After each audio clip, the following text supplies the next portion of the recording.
Hello tout le monde, j'espère que vous allez bien. Aujourd'hui, on va masteriser comme des pros en utilisant des plugins comme Wave et FabFilter en partant de ça.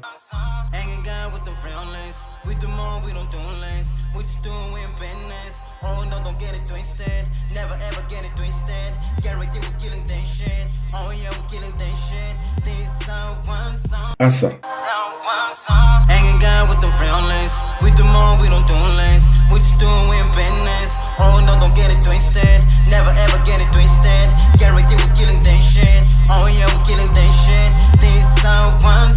Du coup, let's go. N'oublie pas de t'abonner, de liker et de commenter si tu as des questions. Donc, bienvenue dans cet épisode.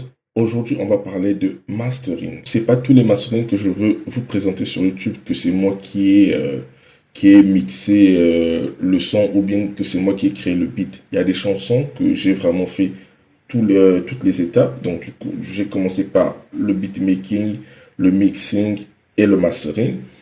Il y a d'autres chansons, j'ai des travailleurs, mais j'ai aussi des collaborateurs, j'ai aussi des amis.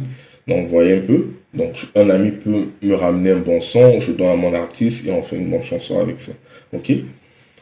Donc, ça, c'est juste pour signaler. Donc, il y a des chansons, quand vous n'allez pas écouter mon tag, ça veut dire que j'ai juste peut-être fait le mastering.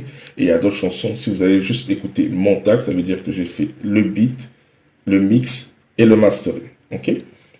Qui est l'exemple de cette chanson. Vous pouvez voir que dans cette chanson, il n'y a que mon tag et après, il n'y a que les artistes. Donc, cette chanson-là, j'ai commencé du début jusqu'à la fin. J'ai voulu vraiment vous le présenter parce que je sais que la majorité des gens qui vont regarder les vidéos sur YouTube, c'est eux-mêmes qui font des beats, c'est eux-mêmes qui mixent, c'est eux-mêmes qui masterisent. OK? Mais pourquoi j'insiste sur ça? Parce que je veux vous montrer comment moi j'arrive à changer mon mindset pour chaque étape. OK? Quand je suis dans la partie beatmaking, je me concentre que sur la partie art. Ça veut dire que je me concentre vraiment sur tout ce qui est groove, qu'est-ce que je vais ajouter comme percussion et autres. Ça, c'est vraiment le mood que je crée. Je suis dans un mood de création, je suis dans un mood d'art. Donc, vraiment, le beat que je dois créer, je sais que ça doit satisfaire le client. OK? Mais avant même de créer mon beat, j'essaie déjà de voir ce que le client veut. Du coup, le client, dans cet exemple, c'est mon artiste. Donc, je connais déjà, j'ai travaillé avec lui, ça fait des années. Je connais déjà le style de musique qu'il aime. Donc, du coup, j'ai même pas eu vraiment besoin de lui pour créer le beat. J'ai créé ce beat à part. Je l'ai proposé. Il a aimé le beat. Il a écrit sur le beat. Et il est venu. On a échangé avant de commencer à enregistrer. Qui est aussi une grande partie pour avoir un meilleur son.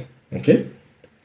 Parce que je prends un exemple, vous avez un son, par exemple, comme ça, vous mettez, par exemple, 21 Savage, ou bien vous mettez, par exemple, Drake, on va pas avoir le même résultat. Vous voyez un peu ce que je veux dire? Parce que 21 Savage a son style de musique et a son style de beat.